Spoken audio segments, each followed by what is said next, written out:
Yes yes everyone. तो ये तो एल्कीन का हो गया, आईयूपीएसी नोमेनक्लेचर ब्रांच्ड एल्कीन का। और अब मैं आपको आईयूपीएसी नोमेनक्लेचर बताता हूं हाइड्रोकार्बन डेरिवेटिव, मतलब जहां पर फंक्शनल ग्रुप भी प्रेजेंट होंगे ठीक है कंपाउंड्स में, वो हमारे सबसे ज्यादा काम का है। चलते हैं, बढ़ते हैं आगे हम लोग। बात आईयूपीएसी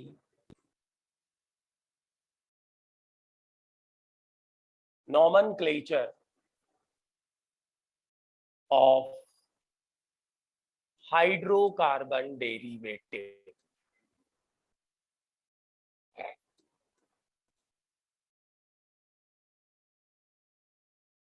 हाइड्रोकार्बन डेरिवेटिव का मतलब ऐसे हाइड्रोकार्बन जिनके साथ फंक्शनल ग्रुप भी अटैच है। फंक्शनल ग्रुप का क्या मतलब, जैसे एल्कोहल OH, एल्कोहल। अब वीडियो पोज होने की दिक्कत नहीं आएगी, अभी थोड़ा सा टेक्निकल ये इंटरनेट का इशू होगा, मे बी शायद इस वजह से हो रहा था पहले, अब नहीं आएगी। अब आप ऑब्जर्व करना। तो हम बढ़ रहे हैं इंपॉर्टेंट नॉमेनक्लेचर की तरफ जो हमारे काम आएगा एग्जाम के अंदर। मैं उसकी बात कर रहा हूं आप लोगों से। हाइड्रोकार्बन डेरिवेटिव मतलब ऐसे कंपाउंड्स जिनमें कार्बन हाइड्रोजन के साथ साथ फंक्शनल ग्रुप भी प्रेजेंट हो, उनका आईयूपीएसी नॉमेनक्लेचर। तो स्टूडेंट, जैसा कि मैंने आप लोगों को शुरुआत में बताया, ये पूरा पैटर्न अब हमारे काम आएगा। पूरा पैटर्न ऐसे काम आएगा कि अब वो देखो, वो जो पॉइंट्स आप लेके चलते हो ना आईयूपीएसी की guideline, select the longest chain, then numbering आपको देनी है, नंबरिंग में आपको लोएस्ट पॉसिबल नंबर देते हुए चलना है। अब जब फंक्शनल ग्रुप कंपाउंड में आ गया तो सब कुछ फंक्शनल ग्रुप की प्रायोरिटी के हिसाब से चलेगा। आपको पेरेंट चेन, प्रिंसिपल चेन भी वो सेलेक्ट करनी है जिसमें फंक्शनल ग्रुप रहेगा। आपको नंबरिंग भी वहीं से स्टार्ट करनी है जहां से lowest possible number functional group को मिलेगा। बिल्कुल सही बात है, मतलब हर चीज फंक्शनल ग्रुप की प्रायोरिटी के हिसाब से चलना है। अब फंक्शनल ग्रुप रखने वाले हाइड्रोकार्बन, मतलब हाइड्रोकार्बन डेरिवेटिव में दो पॉसिबिलिटी है, या तो एक ही फंक्शनल ग्रुप हो, तब तो कोई टेंशन ही नहीं है, या फिर एक से ज्यादा मल्टी फंक्शनल ग्रुप वाला केस हो। तो मल्टी फंक्शनल ग्रुप तक का आपको सिखाना है लेवल, ये दोनों लेवल लेके चलेंगे। नाम का पैटर्न आपको ध्यान रखना है, सेकेंडरी सफिक्स अब पहले आपको सीखने पड़ेंगे। वो एक टेबल में आपको बताता हूं जिसमें आपको सफिक्स पता होने चाहिए आईयूपीएसी के, किस फंक्शनल ग्रुप का सफिक्स क्या यूज में लेते हैं, वो आपको पता होना चाहिए। ये प्राइमरी सफिक्स आपको बताइए क्या यूज में लेना है, डबल बॉन्ड है तो इन, सिंगल बॉन्ड यानी सैचुरेटेड है तो एन, और वर्ड रूट आपको बताइए, नंबर ऑफ कार्बन एटम पे डिपेंड करेगा, और सब्स्टिट्यूएंट के नाम आप सीख ही चुके हो कैसे लगाने हैं, उनके अल्फाबेटिक ऑर्डर, उनकी पोजीशन के साथ में। तो आपने ये चीजें तो सीख ली, बस आपको ये टेबल पता होनी चाहिए। तो बच्चों ऐसा करते हैं, हम सबसे पहले तो आपको इसकी दो कैटेगरी में आपको बताता हूं। इस तरह के नॉमन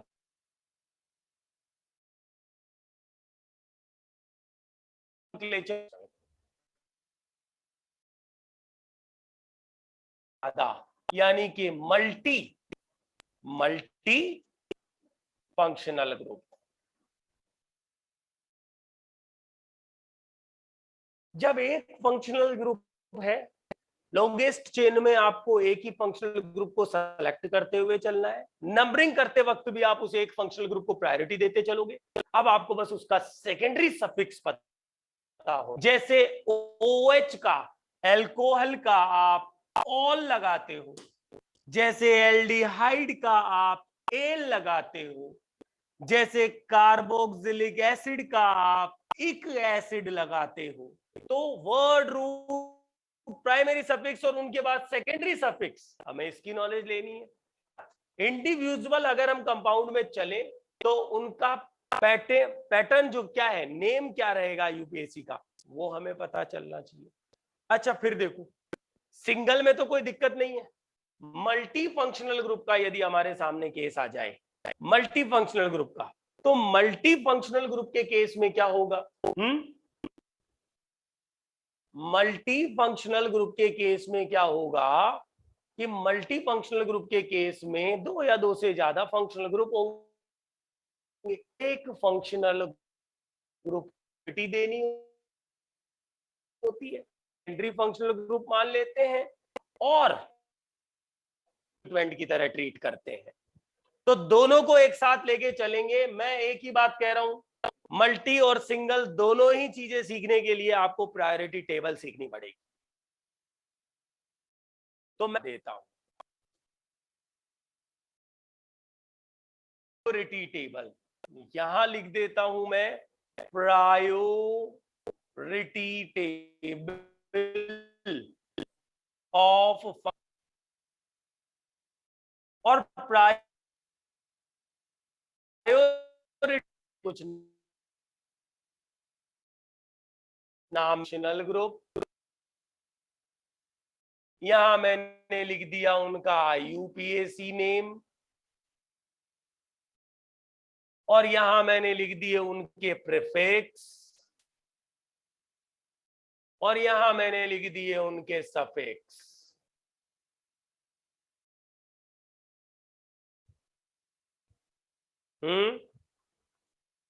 हो गया?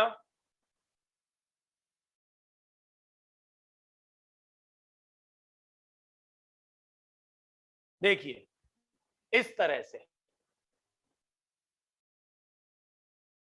एक टेबल बनाता हूं। पहले सबसे हाईएस्ट प्रायोरिटी पर रहता है कार्बोक्सिलिक एसिड।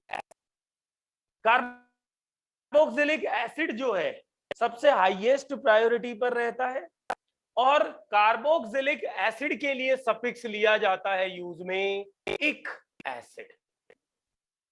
ओके, यूपीएससी नाम क्या बन गया? एल्केनोइक एसिड। हाँ, प्रीफिक्स की बात अभी नहीं करेंगे। इसी तरह इसमें दो चीज होती है, दो चीज इसमें कंसीडर करके चलते हैं। एक तो ये पेरेंट चेन में इसका कार्बन कंसीडर किया जाए, काउंट किया जाए, दूसरा पेरेंट चेन में इसका कार्बन कंसीडर नहीं किया जाए, तो तब इसका नाम बनता है एल्केन कार्बोक्सिलिक एसिड। तो सफिक्स क्या हो गया? सफिक्स हो गया कार्बोक्सिलिक एसिड।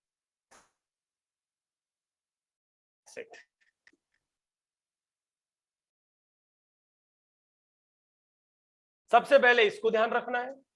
सेकंड नंबर पे हमें जिसका हमें ध्यान रखना है प्रायोरिटी टेबल में, वो है एस्टर।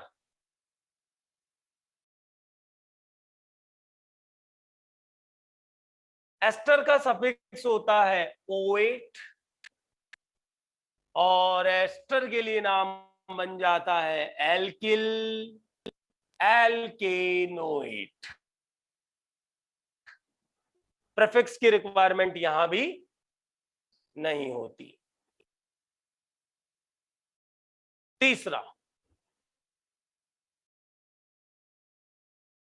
तीसरा जो फंक्शनल ग्रुप हम टेबल में लेके चलते हैं वो है साइनाइड, जिनकी हमें रिक्वायरमेंट रहेगी। एक एमाइड भी है, एमाइड को भी ले लेते हैं।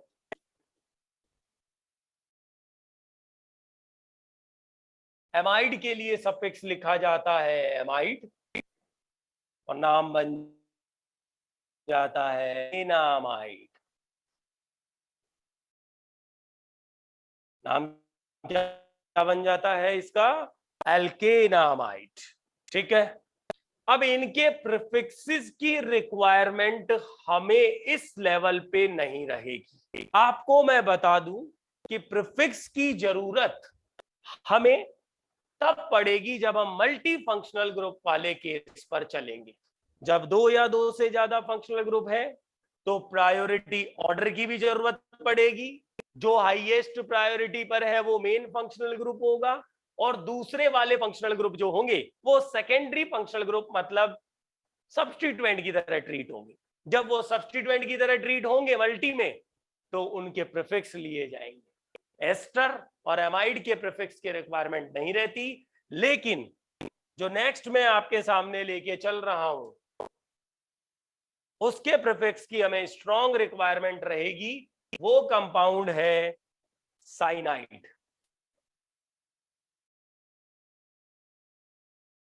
वो कंपाउंड है साइनाइड। तो 4th नंबर पे मैंने ले लिया साइनाइड। साइनाइड के लिए नाइट्राइल सफिक्स लिखा जाता है आईयूपीएसी में, और इसका पूरा नाम बन जाता है एल्केन नाइट्राइल। लेकिन इसका प्रीफिक्स आपको ध्यान रखना है, सायानो लिखा जाता है। तो मेरे हिसाब से ये बात आपको समझ में आ रही होगी।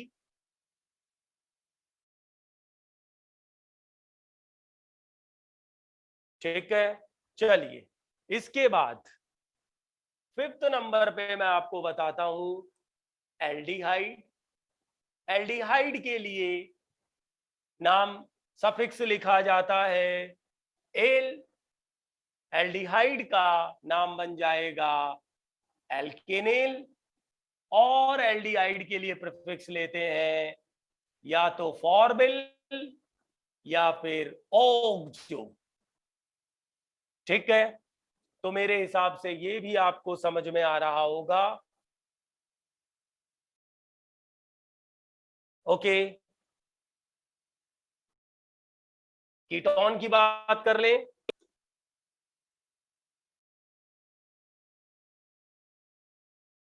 कीटोन सफिक्स यूज में लिया जाता है ऑन, नाम बन जाता है एल्केनॉन। Prefix OXO. प्रीफिक्स क्या लिखते हैं? ओक्सो। ठीक है, चलिए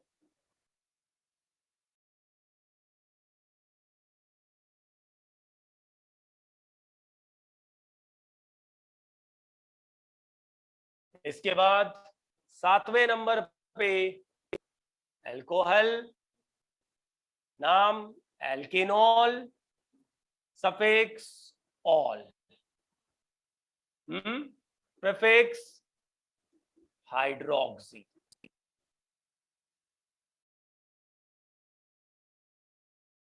ठीक है,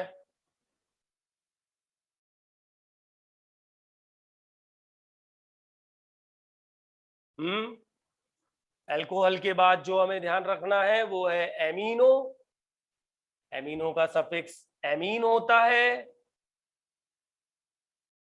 क्या होता है एमीनो का सफिक्स? एमीन, और नाम बन गया एल्केनामीन।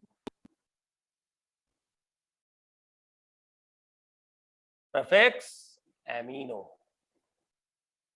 पता है आप लोगों को टेबल जो हम बना रहे हैं, functional group, IUPAC name, prefix and suffix, इन 4 चीजों को ध्यान में रखते हुए हम चल रहे हैं। एमीनो हो गया, और लास्ट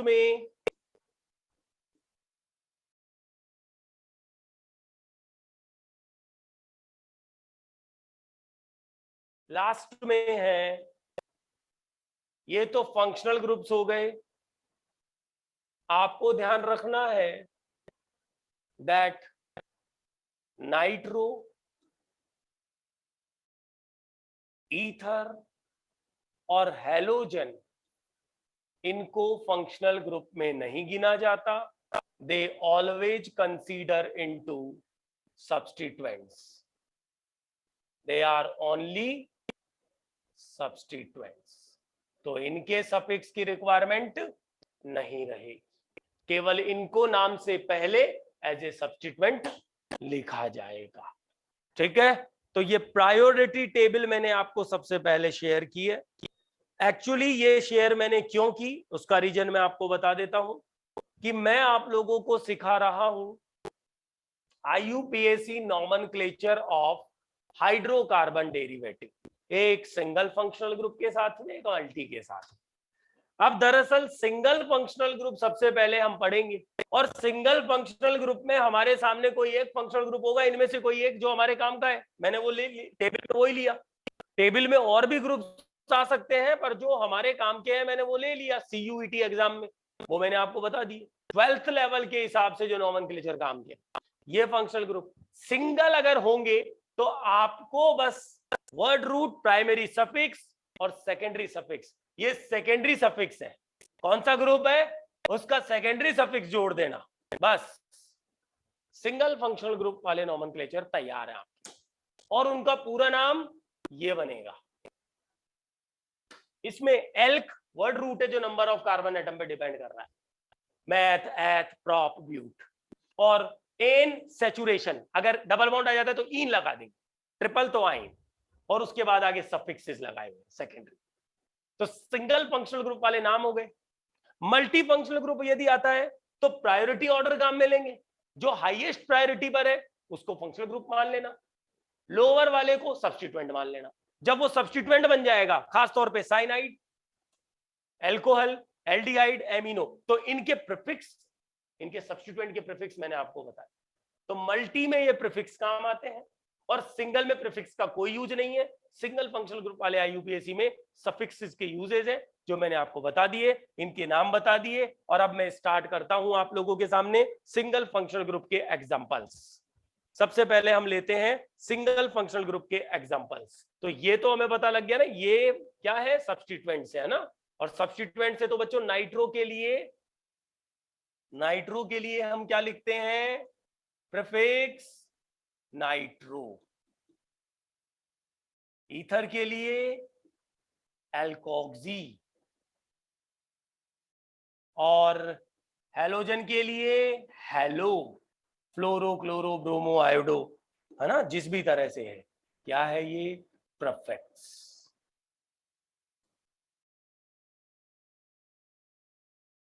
ठीक है, चलिए इसके बाद मैं आपको बताता हूं आगे एग्जाम्पल्स। तो सबसे पहले मैं स्टार्ट कर रहा हूं IUPAC name of hydrocarbon derivative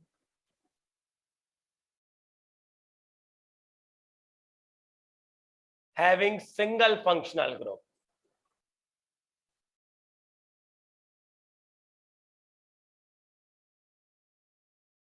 having single functional group। इसमें जो CUET लेवल पे हमारे काम का है, सबसे पहला है कार्बोक्सिलिक एसिड। अभी टेबल में मैंने आपको नाम सिखाया, टेबल में मैंने आपको नाम सिखा दिया, नाम कैसे लिखना होगा, एल्केनोइक एसिड, मतलब एल्क, मतलब क्या है इसका, इसका मतलब है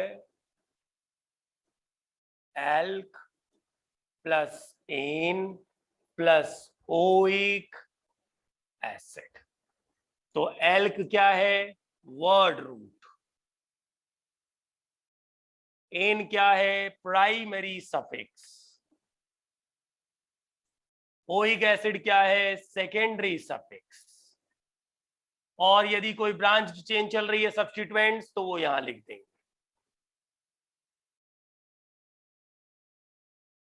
नाम से पहले नाम तैयार हो गया, चलो एग्जाम्पल लेते हैं। एग्जाम्पल,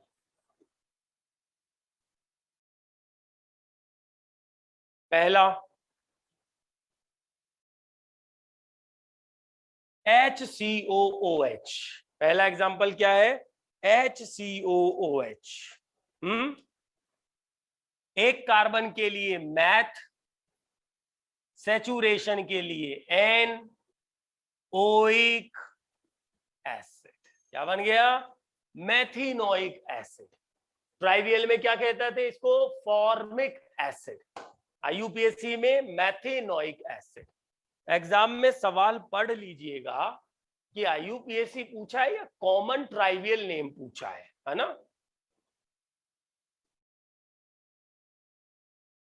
ट्राइवियल में ये एसिटिक एसिड है, लेकिन 2 कार्बन के लिए आईयूपीएसी में एथ एनोइक, तो नाम क्या बन गया?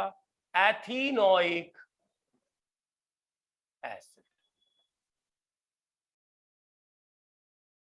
इसी तरह 3 कार्बन वाला स्ट्रेट चेन में आप चलोगे तो प्रोपेनोइक, ब्यूटेनोइक, पेंटेनोइक।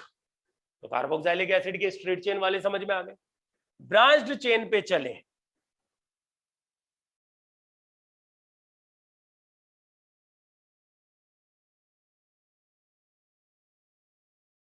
एसिड के सवाल आते हैं एग्जाम्स में नॉमेनक्लेचर के, ध्यान रखना।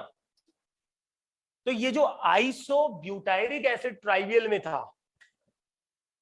यहां पर आपको लॉन्ग चेन को सेलेक्ट करना है आईयूपीएसी, फंक्शनल ग्रुप को कंसीडर करते हुए। उसके बाद नंबरिंग आपको फंक्शनल ग्रुप को प्रायोरिटी देते हुए चलनी है।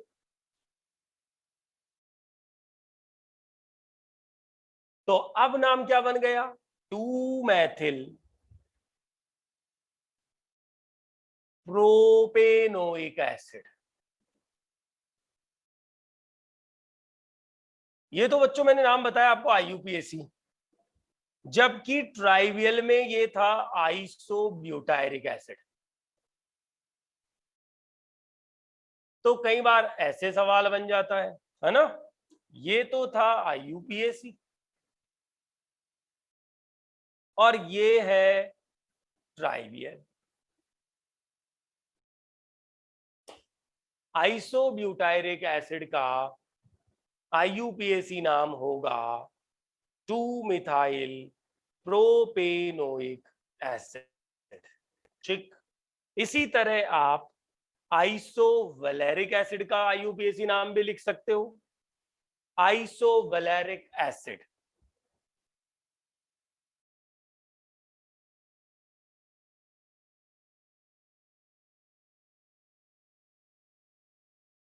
आइसोवैलेरिक acid.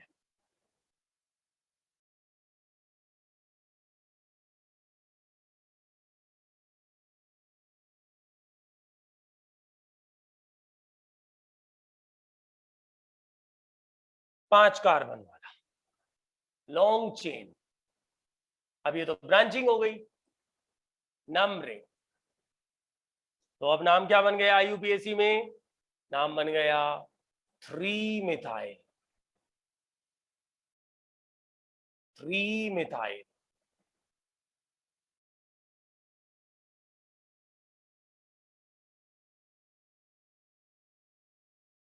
Butanoic acid.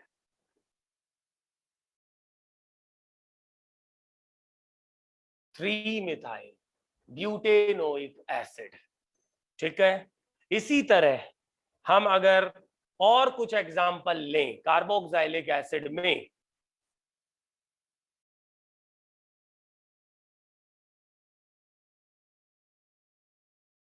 Acrylic acid, ये ट्राइवियल नेम था।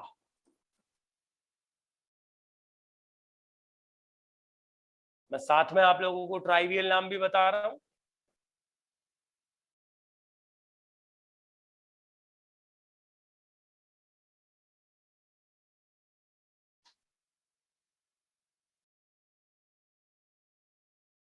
और यदि हम इसका यूपीएससी करें, लॉन्ग चेन नंबरिंग, तो ये बन गया है प्रोपिनोइक। 3 कार्बन के लिए प्रोप, 1 डबल बॉन्ड के लिए इन, ओइक। पोजीशन की रिक्वायरमेंट है ही नहीं, डबल बॉन्ड भी यहीं रहेगा, फिक्स है। नाम बन गया प्रोपिनोइक एसिड। ठीक है, अगर ये चेन में कंसीडर नहीं हो रहा, जैसा कि हमने प्रायोरिटी टेबल में देखा था, यदि चेन में कंसीडर है तो एल्केनोइक एसिड, और यदि चेन में कंसीडर नहीं है इसका कार्बन तो carboxylic acid, alkane carboxylic acid नाम बनता है। तो उस हिसाब से इस कंपाउंड का नाम क्या हो जाएगा? Cyclopentane carboxylic acid. तो एक बार आप इसे ऑब्जर्व कर लीजिए।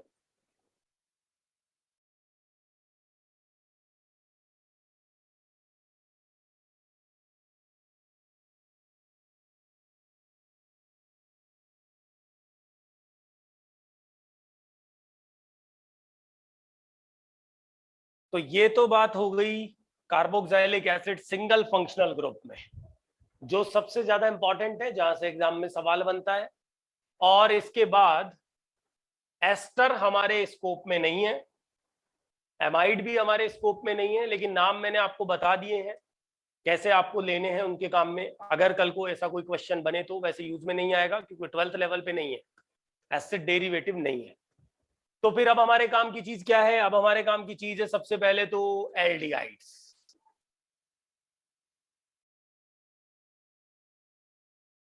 और एल्डिहाइड्स के यदि आईयूपीएसी नाम सिंगल फंक्शनल ग्रुप में हमें लिखने हैं, तो बच्चों पहला एग्जांपल में स्टार्ट करता हूं। फॉर्मएल्डिहाइड, ये तो ट्राइवियल नेम है। आईयूपीएसी क्या होगा? मैथिनेल।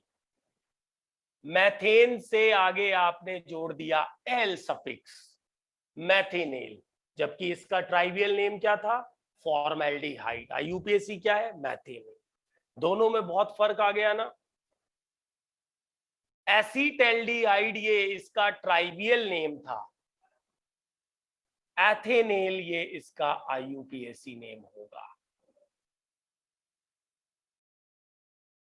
इसी तरह प्रोपेनएल्डिहाइड, प्रोपेनेल, ब्यूटेनेल, ये सारे नाम आप समझ चुके होंगे। ब्रांच, यदि कंपाउंड में ब्रांचिंग चल रहा है तो नंबरिंग करते वक्त आप एल्डिहाइड को प्रायोरिटी देते हुए चलोगे, सब्स्टिट्यूएंट्स के नाम नाम से पहले लिख दोगे। तो मेरे हिसाब से ये भी एक कॉमन चीज हो गई है, इसकी हमें रिक्वायरमेंट नहीं है प्रैक्टिस की। हमें जो अब नेक्स्ट इसमें सीखना है वो है कि यदि साइक्लिक कंपाउंड में फंक्शनल ग्रुप अटैच होके आ जाए तो कभी भी ये पेरेंट चेन में कंसीडर नहीं होगा। तो ऐसे नाम में हम लिखते हैं साइक्लोपेंटेन, और अब सफिक्स यूज में लिया जाता है पूरे एल्डिहाइड का, कार्ब एल्डिहाइड। क्या यूज में लेते हैं? Carb aldehyde suffix. तो ये नाम बन गया साइक्लोपेंटेन कार्ब एल्डिहाइड। इसी तरह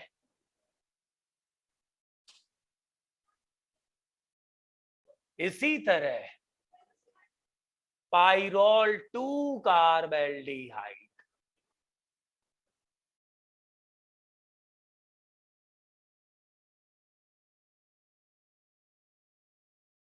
वहां नंबरिंग की जरूरत नहीं थी, यहां रिक्वायरमेंट थी, नंबरिंग के हिसाब से हमने इसे लिख दिया।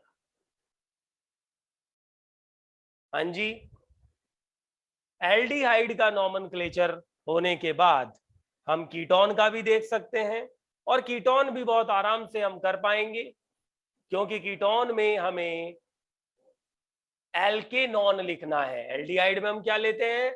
एल्केनेल। कीटोन में हम एल्केनॉन। जैसे सबसे कॉमन और पॉपुलर एसीटोन को आप जानते हो, एसीटोन इसका कॉमन ट्राइवियल नेम है, जबकि प्रोपेनॉन, प्रोपेनॉन इसका आईयूपीएसी नेम है। तो मेरे हिसाब से आप लोगों को कीटोन में भी दिक्कत नहीं होगी। कीटोन में आगे हम ब्रांचिंग करें, जैसे एक और कीटोन बहुत काम आता है रिएक्शंस में,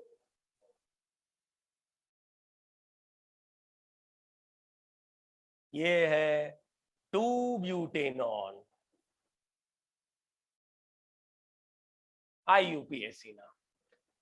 इसी तरह अल्कोहल्स हमारे काम के हैं सिंगल फंक्शनल ग्रुप में। अल्कोहल्स हमारे काम के हैं, अल्कोहल के नाम, कॉमन नाम क्या होगा? सॉरी, आईयूपीएसी का पैटर्न क्या होगा? Alkanol, alk plus N plus ol. Examples, methanol,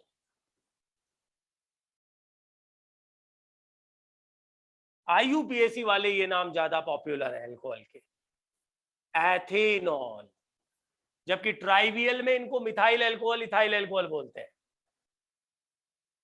ethanol, propanol, butanol, हाँ। और यदि सब्स्टिट्यूएंट्स आ जाए, ब्रांचिंग आ जाए, तो उस हिसाब से आप नंबरिंग करते हुए नॉमेनक्लेचर कर देंगे। इसी तरह एमीन्स के नॉमेनक्लेचर हो जाएंगे। तो आपने जो टेबल सीखी है ये वाली, इसका यूज अब आपको समझ में आ गया होगा सिंगल फंक्शनल ग्रुप के अंदर। तो अल्कोहल के एल्केनॉल नाम आपने सीख लिए, एमाइन का नाम आपको पता चल गया, और सब्स्टिट्यूएंट्स यदि आते हैं तो इनके नाम से पहले इनके प्रीफिक्स आप यूज में लोगे। तो मेरे हिसाब से सिंगल फंक्शनल ग्रुप वाला मामला तो हो चुका है। अब बारी आती है मल्टी फंक्शनल ग्रुप के IUPAC name.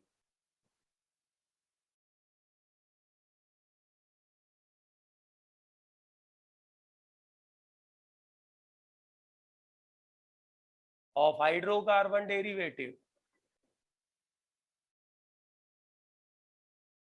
with multifunctional group।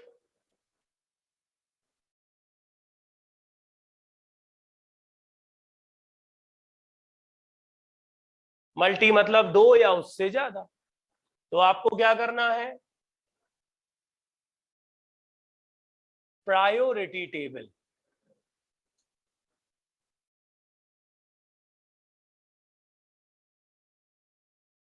को यूज में लेना है। प्रायोरिटी में जो फंक्शनल ग्रुप सबसे ऊपर है आप उसे मेन फंक्शनल ग्रुप मानेंगे, और उसके अलावा रिमेनिंग जो ग्रुप्स है उनसे आप सब्स्टिट्यूएंट ट्रीट करेंगे। सब्स्टिट्यूएंट ट्रीट करने का मतलब उनके प्रीफिक्स नाम से पहले लगाने हैं, बस। पैटर्न वही चल रहा है सारा का सारा। सो मेरे हिसाब से इसमें भी आपको कोई दिक्कत नहीं आएगी। तो अब अगर मैं मल्टी फंक्शनल ग्रुप के कुछ केसेस लूं तो उससे हमारी प्रैक्टिस होगी। पहला केस लेता हूं,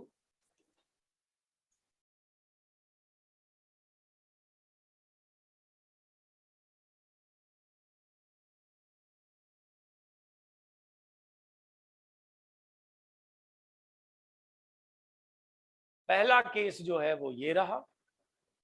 पहले केस में दो फंक्शनल ग्रुप है, मेन ग्रुप कार्बोक्सिलिक होगा और सेकेंडरी ग्रुप साइनो होगा। नंबरिंग, साइनाइड वाले कार्बन को नंबरिंग नहीं देते हैं IUPAC में। नाम क्या बन गया, 3 सायनो, क्योंकि साइनो का प्रीफिक्स, साइनाइड का prefix सायनो।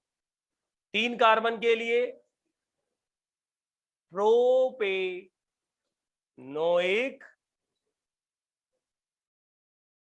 Acid, 3 cyano propanoic acid, 3 cyano propanoic acid नाम हो गया। इसी तरह एक और एग्जांपल लेते हैं।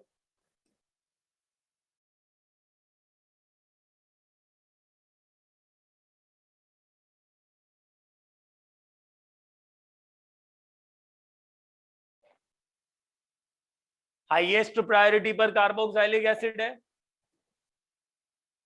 लॉन्ग चेन ये रही, नंबरिंग यही चलेगी। दूसरा फंक्शनल ग्रुप सेकेंडरी सब्स्टिट्यूएंट की तरह ट्रीट होगा। नाम क्या बन जाएगा, 5 ऑक्सो, कीटोन का prefix hexanoic acid, hexanoic acid. क्या हेक्सेनोइक में 1 लगाने की जरूरत है, नहीं, क्योंकि वो 1 पे ही रहेगा बाय डिफॉल्ट। 5 ऑक्सो हेक्सेनोइक एसिड हो गया।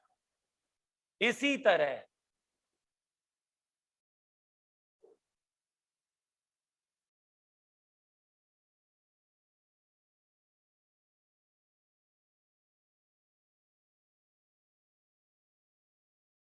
CH2, CH2,